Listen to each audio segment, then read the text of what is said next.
Hello learners, this is your mentor and trainer Aishwarya Seth welcoming you all to India's first social and revolutionary educational platform of Learn to Lead tutorials, UGC Online Mantra, where whole India is learning complete courses of various competitive exams like UGC NET, CTET, PTET, NVS, KVS, NTT, ETT, B.Ed, M.Ed and much more 100% free of cost.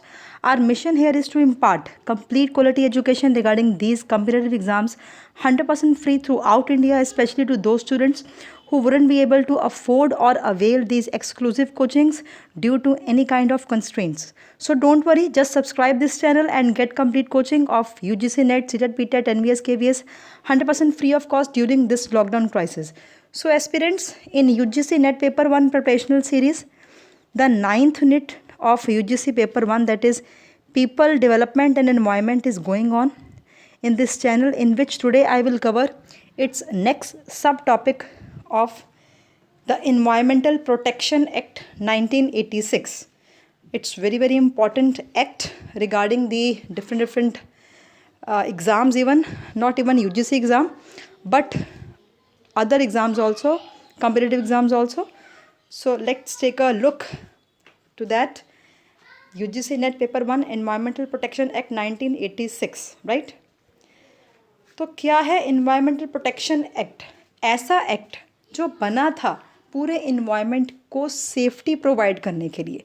कोई भी environment के related जो है माल practice हो रही है या कोई ऐसी प्रैक्टिसेस हो रही हैं जिससे इन्वायरमेंट डिप्लीट हो रहा है, उनको कंट्रोल और मैनेज करने के लिए जो इन्वायरमेंट प्रोटेक्शन एक्ट बना है, बहुत ही जो है थ्रू आउट इंडिया जो है इसका इम्प्लीकेशन है। And it is passed in March 1986 and came into force in 19 November 1986। देखिए, ये जो इन्वायरमेंटल प्रोटेक्शन एक्ट है ये पास हुआ था मार्च 1986 में, ठीक है जी। लेकिन ये जो है एप्लीकेबल हुआ थ्रू आउट इंडिया, पूरे इंडिया में, came into force on 19 November 1986। Please इसकी डेट और जो है ईयर ज़रूर याद कर लीजिएगा, कई बार डायरेक्ट क्वेश्चन आ जाता है। So the constitution of India clearly states that it is the duty of the state to protect and improve the environment and to safeguard the forest and wildlife of the country। देखिए, पूरी forestry, wild life और through out environment जो है वो save करना है, उसको guard करना है। This is the duty of the whole country and so that this act has been implemented. The Department of Environment was established in India in 1980। जो इन्वायरमेंट का डिपार्टमेंट है बेसिकली ये 80s में ही शुरू कर दिया गया था। This letter become the ministry of environmental and forest इन 1985। ये जो इन्वायरमेंटल डिपार्टमेंट है ये बाद में इसका क्या नाम पड़ गया था? Ministry of environment and forest. कब पड़ा था? 1985 में, जबकि इसकी शुरुआत 1980s में हो गई थी। So the Environmental Protection Act 1986 come into force soon after the Bhopal gas tragedy. आपको सबको, पूरा हम इंडियंस हैं, हमें वो भोपाल गैस ट्रेजेडी, जो ट्रेजेडी हुई थी भोपाल में गैस की, वो कभी हम भूल ही नहीं सकते। इससे बड़ी जो है ट्रेजेडी ना कभी हुई थी और ना ही कभी अभी तक हुई है। बहुत बड़ी ट्रेजेडी थी। तो उसकी क्यों वो हुई थी? बिकॉज गैस लीक कर गई थी पूरी फैक्ट्री में, ठीक है। तो उससे बहुत सारी, इवन की चलो प्रॉपर्टी का तो नुकसान हुआ, लेकिन साथ ही साथ बहुत सारी जो हैं thousands of people were died. So ये चीज़ देखते हुए अगर आपको पूछा जाए पेपर में कि इन्वायरमेंटल प्रोटेक्शन एक्ट 1986 का बेस क्या है, क्यों बनाया गया था, किस चीज़ को मद्देनज़र रखते हुए बनाया गया था, तो this was the Bhopal gas tragedy, right. And is considered as an umbrella legislation as it fits many gaps in the existing laws. Thereafter, a large number of laws came into existence as per the problems began rising, for example, handling and management of hazards waste rule 1989। पहले ये बना, उसके बाद इस environmental protection act के बाद बहुत सारे एक्ट आ गए, ठीक है जी। जैसे आपको ये मैं बता रही हूँ, management of hazardous waste rules act, ठीक है जी, फैक्ट्रीज एक्ट, पेस्टिसाइड एक्ट, बहुत सारे एक्ट्स आ गए। लेकिन जो सबका बेस है या सबका जो एक अपेक्स एक्ट है या करता धरता कौन सा है जिसमें सारे एक्ट्स, सब एक्ट्स आते हैं, the act was environmental protection act 1986, ठीक है जी। तो चलिए, इंट्रोडक्शन क्या है, आपको पता है क्यों बनाया गया था ये इन्वायरमेंट को इन्वायरमेंट को ठीक करने के लिए, उसको पूरा इन्वायरमेंट जो है 100% जो है हमने अपने हाथ, जो चीज़ें हमारे हाथ में हैं उनको ठीक करने के लिए ये एक्ट बनाया गया था। And whereas decisions were taken at the United Nations Conference on Human Environment held at Stockholm in June 1972, in which India participated to take appropriate steps for the protection and improvement of human environment. एक conference हुई थी, एक meeting हुई थी human environment के ऊपर। कहाँ पे हुई थी? स्टॉकहोम में हुई थी इन जून 1972। ये एक सिर्फ मैं आपको बेस बता रही हूँ, अगर इसको आप स्किप करना चाहते हैं इंट्रोडक्शन को तो स्किप कर सकते हैं, ठीक है जी। तो जहाँ पे इंडिया ने पार्टिसिपेट किया था और इंडिया ने एप्रोप्रिएट स्टेप्स की एक स्ट्रेटजी बनाई थी जिसमें उसने कहा था कि हमने ह्यूमन एनवायरनमेंट को इम्प्रूव करना है, ठीक है जी। So environmental protection act 1986 was introduced after the Bhopal gas tragedy during Rajiv Gandhi was the prime minister of our country. उस समय पे जब ये ट्रेजेडी हुई थी, राजीव गांधी जी हमारे जो है प्राइम मिनिस्टर थे और उनके नेतृत्व में ही जो है इन्वायरमेंटल प्रोटेक्शन एक्ट 1986 बना था। एक क्वेश्चन भी आया था यूजीसी नेट पेपर 1 में कि that period when environmental protection act was established, who was the prime minister of India? So Rajiv Gandhi ji, mister Rajiv Gandhi ji. तो चलिए, इन्वायरमेंटल प्रोटेक्शन एक्ट 1986 में बहुत सारी डेफिनेशंस हैं, ठीक है जी, और डिफरेंट सेक्शंस के अकॉर्डिंगली डेफिनेशंस दी हुई हैं, ठीक है जी। इनको सिर्फ एक थोड़ा सा बता देती हूँ मैं आपको कि सेक्शन 2A जिसमें इन्वायरमेंट की डेफिनेशन दी हुई है, सेक्शन 2B इन्वायरमेंटल पॉल्यूटेंट्स की डेफिनेशन दी हुई है। एक्ट के अंदर ही सेक्शंस बने हुए हैं, sub sections and sub sections. Section 2C environmental pollution के बारे में बताया है। Section 2D handling, right, handling of different even processings, packages, storage, transportation, collection, destruction, conversion, ये सारी चीज़ें जो हैं ये हैंडलिंग की स्ट्रेटजी जो है सेक्शन 2D में under the environmental protection act में बनाई हुई है। And section 2E it was for hazardous substances, means any substance which by reason of its chemical or physiochemical properties or handling is liable to cause harm to human beings, other living creatures, plants, microorganisms, property of or the environment. ये सारी चीज़ें आपको सिर्फ आपको पता होना चाहिए कि अगर आप डिटेल में नहीं करेंगे तो तब भी ठीक है, लेकिन आपको ये पता होना चाहिए कि कई बार क्वेश्चन आया हुआ है कि सेक्शन 2C या सेक्शन 2E जो इन्वायरमेंटल प्रोटेक्शन एक्ट में है वो किसके रिगार्डिंग है। तो आपको इतना पता होना चाहिए एटलीस्ट कि किसके रिगार्डिंग कौन सा सेक्शन है। सेक्शन 2A इन्वायरमेंट के रिगार्डिंग है, 2B इन्वायरमेंटल इन्वायरमेंटल पोल्यूटेंट के रिगार्डिंग है, उसकी डेफिनेशन दी हुई है इसमें। सेक्शन 2C इन्वायरमेंटल पोल्यूशन के रिगार्डिंग है, section 2D handling, and section 2E is hazardous substances, ठीक है जी। चलिए, अब इस प्रोटेक्शन एक्ट के फीचर्स या ऑब्जेक्टिव्स क्या हैं, ठीक है जी। सो फर्स्ट क्या है, environmental protection act 1986 passed in March 1986 and came in to force in 19 November 1986। सबको पता है, मैंने आपको भी अभी बताया, ठीक है जी। So this act was enacted under art 253 of the constitution of India. ये जो जानकारी है, ठीक है जी, ये आपको पता होनी चाहिए कि कौन से, ये आर्ट नहीं है, ये आर्टिकल है। आर्टिकल का शॉर्ट फॉर्म मैंने ART डॉट लिखा हुआ है। सो कौन से आर्टिकल के अंडर, कॉन्स्टिट्यूशन के, संविधान के कौन से आर्टिकल के अंडर जो है ये एक्ट जो है इनेक्ट किया गया, कौन से जी? 253 article of the constitution. The act seeks to supplement the existing laws on control of pollution by enacting a general legislation for environmental protection, ठीक है जी। मैं ऑब्जेक्टिव्स और फीचर्स बता रही हूँ। नेक्स्ट क्या है, the act makes the central government the repository of widen powers, right, कि यहाँ पे इस एक्ट की जितनी भी पावर्स हैं, जितनी भी अथॉरिटीज़ हैं, ये तकरीबन वाइडनिंग जितनी भी है वो हैंड्स किसके हैंड्स में है? सेंट्रल गवर्नमेंट के हैंड में है, ठीक है जी। So rule making power for the central government is the main feature of this act, ठीक है जी। Implement decision taken by UN United Nation, ठीक है जी। And besides prevention and control the act aims at protection and improvement of the environment, ठीक है जी। बहुत easy language मैं सिर्फ पढ़ रही हूँ, पढ़ती चली जाऊँगी, आप जो है इसको माइंड में बिठाते चले जाइएगा। नेक्स्ट ऑब्जेक्टिव क्या है, providing for the protection and improvement of the environment, right, preventing environmental pollution in all its form, to tackle specific environmental problems that are peculiar to different parts of the country. ऐसी environmental problems जो बहुत ही specific हैं, बहुत सारी problems हैं जो peculiar हैं ध्यान देने वाली हैं, कंसिडरेबल हैं, उनको जो है इन्वायरमेंटल प्रोटेक्शन एक्ट जो है बहुत ही सीरियसली लेता है, उसको जो है वो ठीक करने की कोशिश पूरी करता है। ठीक है जी। नेक्स्ट क्या है ऑब्जेक्टिव्स में? To coordinate the activities of the various regulatory agencies already in the existence, to appoint environmental officers to check environment pollution, to improve the quality of life by protection of environment, establishing environmental laboratories to protect the forest and wildlife in the country। ये objectives मैं आपको one by one बता रही हूँ, features and objectives। ठीक है जी। next क्या है objectives में? conserve are rapidly diminishing fossil fuels reserves by using alternative energy sources। ठीक है जी। fossil fuels की जो आप कह सकते हो कि जनरेशन है, या जो फॉसिल फ्यूल की जब वो बनते हैं it takes thousands of years. ठीक है, तो बनने में इतने हज़ारों साल लगा लेते हैं।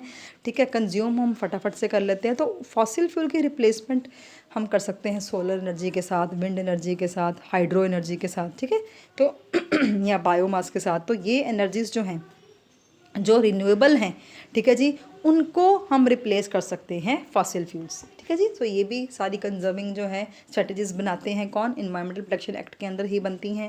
एंड क्या है नेक्स्ट ऑब्जेक्टिव? क्या है? Biological control of pests using natural predators to eat pest instead of pesticides. कि पेस्टिसाइड्स को कम यूज़ करें, लेकिन जो नेचुरल प्रीडेटर्स हैं उनको हम क्या करें कि as a predators, as a eating the pest eating जो है उसको यूज़ करें। ठीक है जी। नेक्स्ट क्या है? Prevent environment, set aside lands for animals to prevent over grazing and destruction. ये सारी चीज़ें जो है वो एनवायरमेंटल प्रोटेक्शन एक्ट जो है अपने आप में ही ऑब्जेक्टिव्स की तरह लेता है, और उसको ये मेन उसके जो है क्राइटेरियाज़ हैं, ऑब्जेक्टिव्स फीचर्स उसके मेन क्राइटेरियाज़ हैं। ठीक है जी। सो नेक्स्ट ऑब्जेक्टिव क्या है? Pollution control. उसके अंडर क्या आ गया? Laying down standards for emission और discharge of environmental pollutants from various sources whatsoever. कि पोल्यूशन नहीं करना, पॉल्यूटेंट या फिर जो डेंजरस एमिशंस होती हैं, चाहे वो फैक्ट्री से हो रही हों, चाहे वो माइन से हो रही हों, चाहे वो व्हीकल से हो रही हों, ट्रांसपोर्टेशन से, कहीं से भी हो रही हों, उनको कंट्रोल करना है। ठीक है जी। तो ये भी इसका ऑब्जेक्टिव है। सो अभी तक हमने सारे ऑब्जेक्टिव्स पढ़ लिए, फीचर्स पढ़ लिए, और इन्वायरमेंटल प्रोटेक्शन एक्ट का इंट्रोडक्शन कर ली। ठीक है जी। और अब नेक्स्ट क्या है? ये स्कीम जो है, ये जो एक्ट है, ये क्या क्या, इट कंसिस्ट ऑफ व्हाट। अब इसके एलिमेंट्स करेंगे कि इस प्रोटेक्शन एक्ट में कौन कौन से एलिमेंट्स आ रहे हैं। इसमें इस एक्ट के अंदर 26 सेक्शंस आते हैं। ठीक है, and these 26 sections are divided into 4 chapters. 26 sections को 4 चैप्टर्स में कवर किया गया है। Chapter number 1 is section 1 and 2 preliminary. ठीक है जी, it's for preliminary criteria. Chapter number 2 sections 3 to 6 is for general powers of the central government. Chapter number 3 section 7 to 17 prevention, control and abatement of environmental pollution. Chapter number 4 sections 18 to 26 last तक cover कर लिया, and this is for miscellaneous criterions. ठीक है जी, right. So seven schedules dealing with emission standards of air, noise, effluents, etc. have been appended to the act. Various rules regarding the environmental protection rules have been framed under the act। तो ये हम one by one पढ़ेंगे कि preliminary, general powers, prevention, control, abatement and miscellaneous, ये हम one by one पढ़ेंगे कि कौन कौन से चैप्टर में क्या क्या है। ठीक है जी। तो चलिए, फर्स्ट चैप्टर क्या है? That is preliminary. ठीक है जी। तो इसमें क्या है? शॉर्ट टाइटल्स आ गए, एक्सटेंड आ गए, and commencement of the act आ गया, एंड डिफरेंट डेफिनेशंस आ गए। ठीक है जी। ये देखिए, मैंने आपको क्या बोला कि सबसे पहले चैप्टर 1 में प्रिलिमिनरी है, चैप्टर 2 में जनरल पावर्स हैं, चैप्टर 3 में प्रिवेंशन, कंट्रोल एंड अबैटमेंट है, और चैप्टर 4 में मिसलेनियस है। ये हम डिटेल में पढ़ेंगे। ठीक है, इसको पढ़ने की बहुत ज़रूरत है, ये इंपॉर्टेंट है अपने आप में, इसमें से डेप्थ में से क्वेश्चन आता होता है। ठीक है जी। तो चलिए पढ़ते हैं कि प्रिलिमिनरी में क्या है। Short title, extend and commencement. ठीक है जी। The environmental protection act 1986 enacted under article 253 of the Indian constitution to protect and improve environmental quality, control and reduce the pollution from the different sources.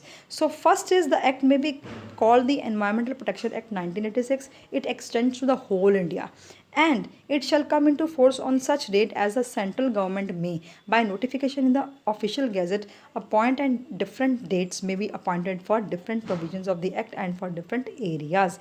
ये कहने का मतलब है कि commencement जो है, ये जो सेंट्रल गवर्नमेंट है, कैसे इसको फोर्स में लेके आना है, कैसे कमेंट्स करना है, कैसे डिफरेंट डिफरेंट नोटिफिकेशंस निकालनी है, डिफरेंट डिफरेंट एरियाज़ के लिए different different dates wise notifications लेके आनी है, पॉलिसीज़ बनानी है।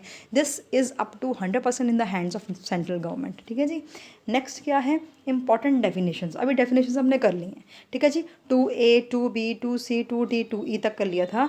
2F भी है। 2F क्या है, ऑक्यूपायर। ऑक्यूपायर। ठीक है जी। अभी डेफिनेशन हमने की थी स्टार्टिंग में, तो ये एक और डेफिनेशन है। मतलब ये 6 डेफिनेशन इसकी किस में आती हैं कि जो है प्रिलिमिनरी में आती हैं। ठीक है जी। 6 definition important definitions. 2A is for environment, 2B is for environmental pollutant, 2C is environmental pollution, 2D is handling, 2E is hazardous substances and 2F is for occupier. Right. So ये definitions हैं। Next चलते हैं general powers of the central government. अब ये second chapter आ गया, general powers of the central government, second chapter of the environmental protection act. तो यहाँ पे क्या है, to make rules to regulate environmental pollution, to notify standards and maximum limits of pollutions of air, water, soil for various areas and purposes, prohibition and restriction on the handling of hazardous substances and location of industries, section 3 to 6। Under section 3, अब ये देखिए सारे sections आ गए इसके under, 3 to 6 सारे sections यहाँ पे आ गए। सेक्शन 3 क्या कर रहा है, may constitute authorities for the purpose of exercising और performing such of the powers and functions. Section 4 जो है वो कहता है may appoint a person for investigation। Section 5 कहता है may issue directions in writing to any officers or any authority to comply। Section 6 कह रहा है it empowers the government to make rules to achieve the objective of the act।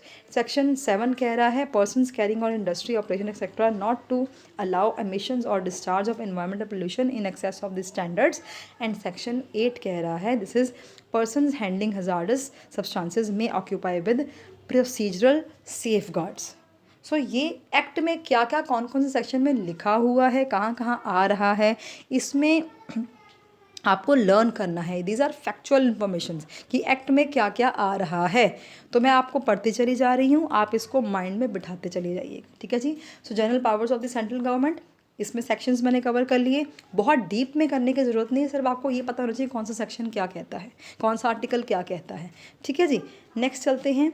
Then आ गया chapter number 3, this is for prevention control and abatement of environmental pollution. Chapter number 3, central government has the power to take all the measures as its deems necessary for purpose of protecting and improving the quality of environmental and preventing controlling and abating environmental pollution such measures में include. अब ये prevention के measures जो हैं, ठीक है जी, controlling के measures हैं, उसमें क्या क्या इंक्लूड होता है, coordination of actions by the state government officers and other authorities, planning and execution of nation-wide programs for the prevention, control and abatement of environmental pollution, laying down standards for the quality of environment, laying down standards for the emissions or discharge of environmental pollutants, restrictions of areas in which any industry operation and process shall be carried out, laying down procedures and safeguards for handling of hazardous substances, examination of manufacturing processes, materials and substances which have likely to cause environmental protection, carrying out and sponsoring investigations and research relating to problems of environmental pollution, establishing and recognizing of environmental laboratories, such other matters as per the central government may deem necessary of the purposes of securing effective implementation of this act। Right. तो ये सारी चीज़ें जो किस में आती हैं, prevention, control and abatement of environmental pollution. ठीक है जी। सो ये मैंने आपको पढ़ के बता दिया, ये एज इट इज़ ही आपको लर्न करना है।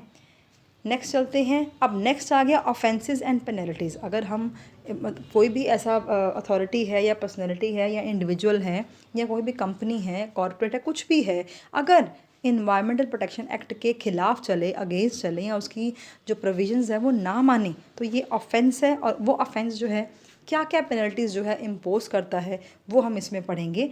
ठीक है जी। सो पेनल्टीज़ क्या क्या हैं। One of the objective of EPA is to provide for deterrent punishment to those who endanger human environment safety and health। Section 15 of EPA, that is Environmental Protection Act, provides that any person who fails to comply or contravenes any of the provisions of the act, the rules made or orders or directions issued under the act or rules, then for such failure or contravention shall be punishable। अब ये punishments क्या क्या हैं, with imprisonment for a term which may extend to 5 years, with fine which may extend to 1 lakh rupees, with both। ठीक है जी, either 1 or B, either A or B, even both A and C, right? So in case the failure or contravention continues after the conviction for first failure or contravention, an additional fine may extend to 5,000 for every day can be imposed for a period during which failure or contravention continuous. मतलब अगर ये सब सज़ाएँ जो ये सज़ा है, ये सज़ा भुगतने के बाद भी जो इंडिविजुअल है या वो कंपनी है फिर से वही चीज़ें माल प्रैक्टिस करी जा रही है, तब उसको पर डे 5,000 प्लस जो है वो पेनल्टीज़ भी लगती चली जाएंगी। ठीक है जी।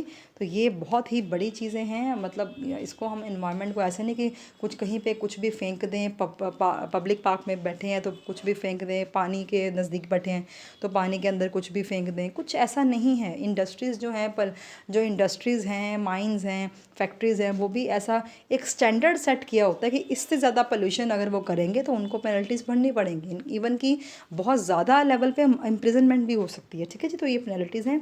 फिर क्या है, ऑफेंसेस क्या क्या हैं कि ऑफेंस में क्या क्या आता है। सेक्शन 16, अब जो पेनल्टीज़ हैं वो सेक्शन 15 के अंडर आती हैं। ठीक है जी। और जो ऑफेंसेस है सेक्शन 16 के अंदर आते हैं। It incorporates the principle of vicarious liability to the person in charge, director, manager, secretary or other officer for the offence if committed by the company.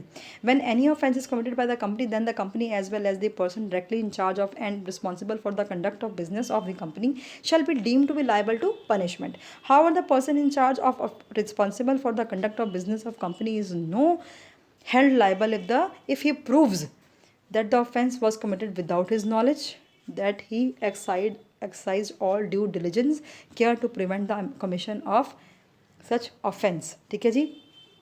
नीचे एक केस दिया हुआ है। ठीक है जी, सुमोटो वर्सेस वत्वा इंडस्ट्रीज असम, ये एक केस दिया हुआ है। तो मतलब कहने का मतलब है कि अगर ऑफेंस किसी ने जानबूझ के किया है, इन्वायरमेंट को डिप्लीट करने की कोशिश की जानबूझ के, तो उसको तो बिल्कुल इम्प्रिजनमेंट या फ़ाइन जो है वो सब कुछ लेवी होगा। लेकिन अगर किसी ने विदाउट इस नॉलेज, मतलब उसने बाय चांस हो गया किसी से लेकिन नॉट बाय चॉइस हो गया, तो वो हम उसको माफ़, मतलब जो सरकार है, सेंट्रल गवर्नमेंट है, उसको एक बार माफ़ भी कर सकती है। तो ये सब चीज़ें हैं। ठीक है जी। नेक्स्ट क्या है, who can make the complaint. ठीक है जी। कंप्लेंट कौन कौन कर सकता है। A complaint under this act can be made by the central government और any other authority by that government or any other person who has given notice of not less than 60 days of the alleged offence and of his intention to make complaint to the central government or the authorized officer। So ये जो है complaint जो है, who can make the complaint, मतलब कौन जो है वो, अगर कोई चीज़ उसको गलत लगती है या इन्वायरमेंट को डिप्लीट करने की कोशिश की जा रही है, कोई भी कंप्लेंट कर सकता है। लेकिन कंप्लेंट कौन कौन कर सकता है, ये यहाँ पे मैंने आपको बता दिया। ठीक है जी। This is all about the act. ये सब कुछ एक्ट के अंदर लिखा हुआ है, ये मैं नहीं कह रही हूँ, ये मैं मतलब पर्सनल मैंने कुछ ऐसे नहीं लिखा इसमें, प्रेजेंटेशन मैंने एक्ट के अकॉर्डिंगली बनाई है। जो जो एक्ट के अंदर लिखा हुआ है, एनवायरमेंटल प्रोटेक्शन एक्ट के अंदर लिखा हुआ है, वही प्रोविजंस मैं आपको दिखा रही हूँ। एंड लास्ट में हम करेंगे important chapters and sections of the environmental protection act 1986। अब चैप्टर्स हमने बस जो हमने किए थे, है ना, चैप्टर 1, चैप्टर 2, चैप्टर 3, वो बहुत ही हमने बस मतलब ओवरव्यू किया था। लेकिन अब हम थोड़ा सा डिटेल में करेंगे, बिकॉज कई बार ये इंपॉर्टेंट सेक्शंस हैं जो मैं आपको अभी बताने जा रही हूँ, important chapters and sections of the EP act. ठीक है जी। ये बहुत इंपॉर्टेंट है, सबसे ज़्यादा इंपॉर्टेंट यही है पूरी प्रेजेंटेशन में। ठीक है जी। तो ध्यान से सुनिएगा। Chapter 2, general power for the central government, section 3 specifies the following points. First is central government has the authority to lay down the standards for different pollutants and also safe limit of emissions or discharge of waste from the industries। मैंने आपको पहले बताया कि जो भी procedures policies बनानी है central government ने ही बनानी है, उसके पास ही पावर है स्टैंडर्ड सेट करने की, चाहे वो डिफरेंट पोल्यूटेंट्स के रिगार्डिंग हो, चाहे वो एमिशन लिमिट्स हों, वो सारी सेंट्रल गवर्नमेंट ने ही सेट करनी है। ठीक है जी। ये सेक्शन 3 में कहा गया हुआ, चैप्टर 2 के सेक्शन 3 में। फिर क्या है, it can restrict the areas in which industries can operate. It has the power to lay down the safety measures and procedures for the prevention of accidents and specify the protocol and remedies if such an accident occurs। ये सारी responsibilities powers जो है मैं central government की बता रही हूँ। ठीक है जी। नेक्स्ट क्या है, it has power to lay down the safety measures, right. The central government has the responsibility to carry out and fund research on environmental pollution. It needs to establish environmental laboratories. It is responsible for the collection and dissemination of information related to the environmental pollution। ये chapter two section 3 बता रहा है किसकी powers, central government की powers regarding the environmental protection act, right. Next चलते हैं, अब क्या है चैप्टर 2 सेक्शन 6 क्या कह रहा है, चैप्टर 2 सेक्शन 6 क्या कह रहा है, to regulate environmental pollution, to regulate मतलब कौन सा चैप्टर कौन सा सेक्शन क्या कह रहा है ये आपको पक्का आना चाहिए। उसके अंदर की डेप्थ अगर नहीं आती तो कोई बात नहीं चलेगा, लेकिन कौन सा सेक्शन कौन सा चैप्टर क्या कह रहा है, उसकी हेडिंग क्या है वो ज़रूर आनी चाहिए। जैसे इसकी हेडिंग क्या है, टू रेगुलेट इन्वायरमेंटल पोल्यूशन। तो chapter 3 of the legislation titled Prevention, Control and Abatement of Environmental Pollution has sections specify the powers and steps that the government can take to tackle environment pollution.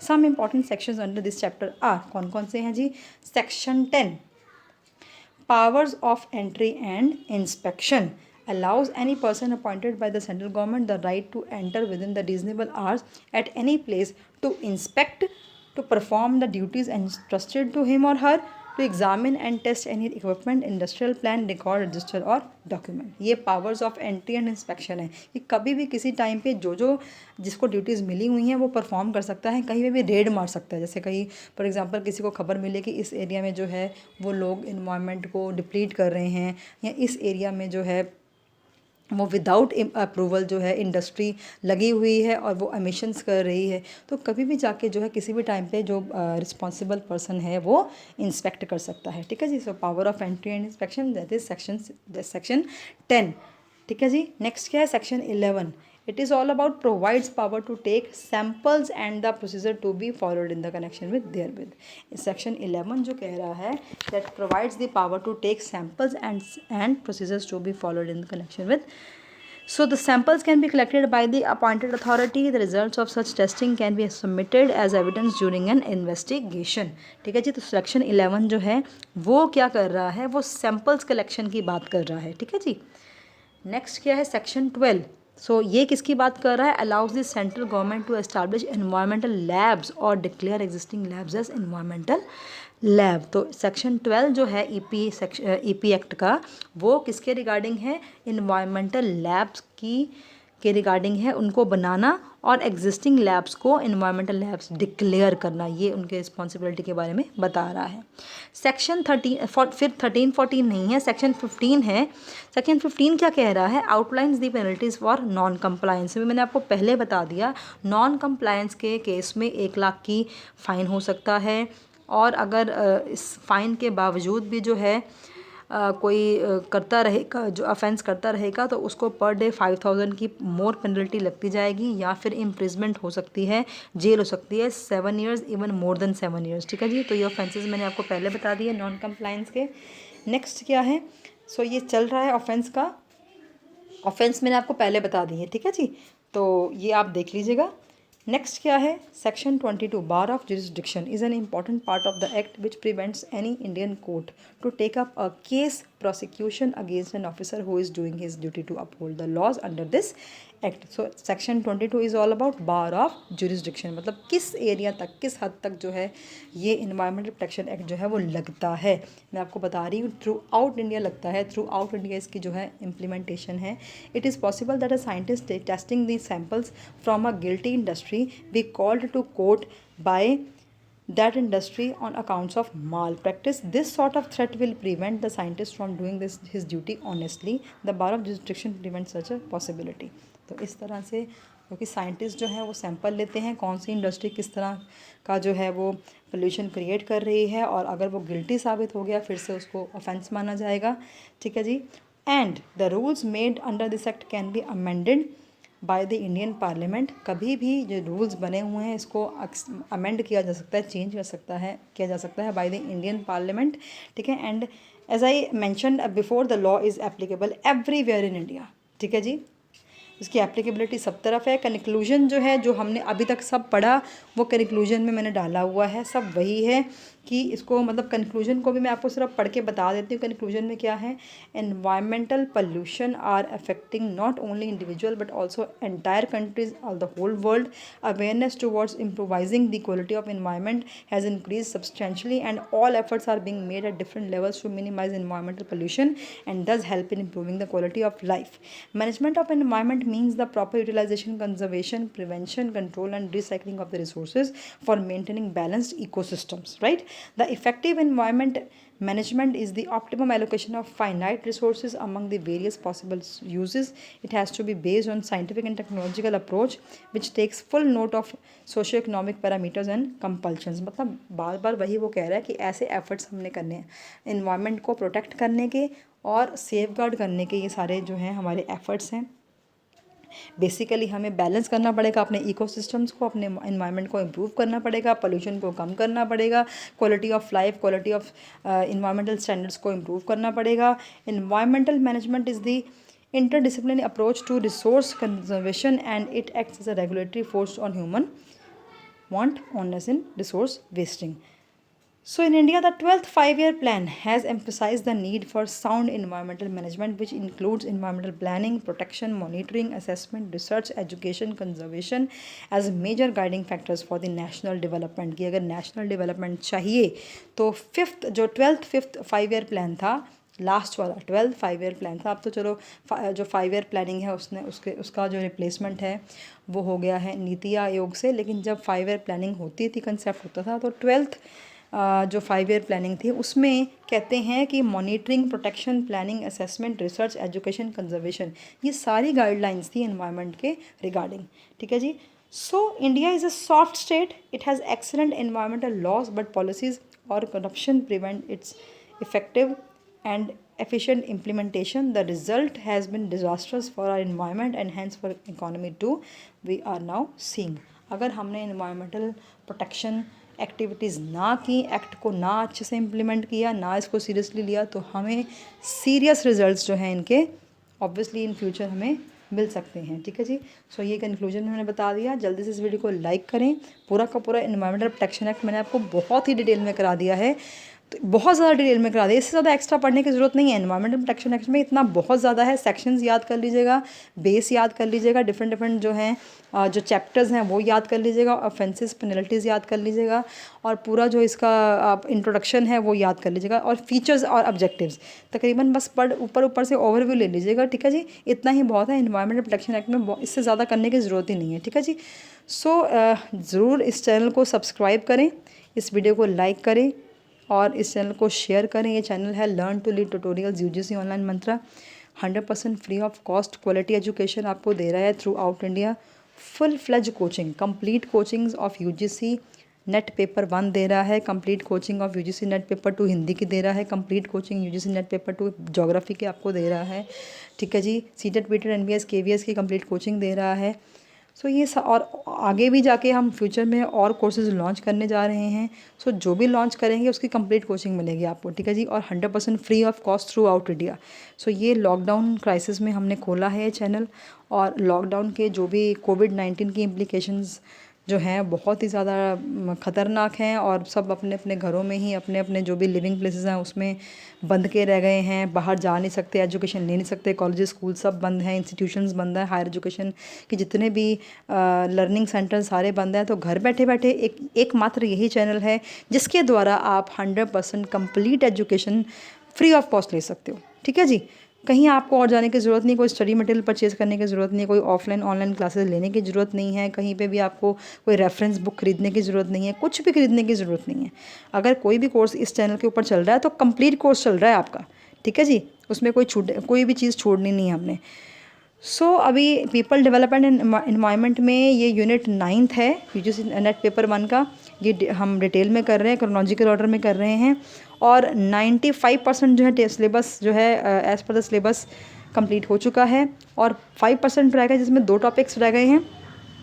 ठीक है जी. तो वो भी मैं आपको कल परसों में ये ख़त्म हो जाएगा, इस वीक ये ख़त्म हो जाएगा. ठीक है जी. So stay tune for the next video and God bless you all. Bye bye for now.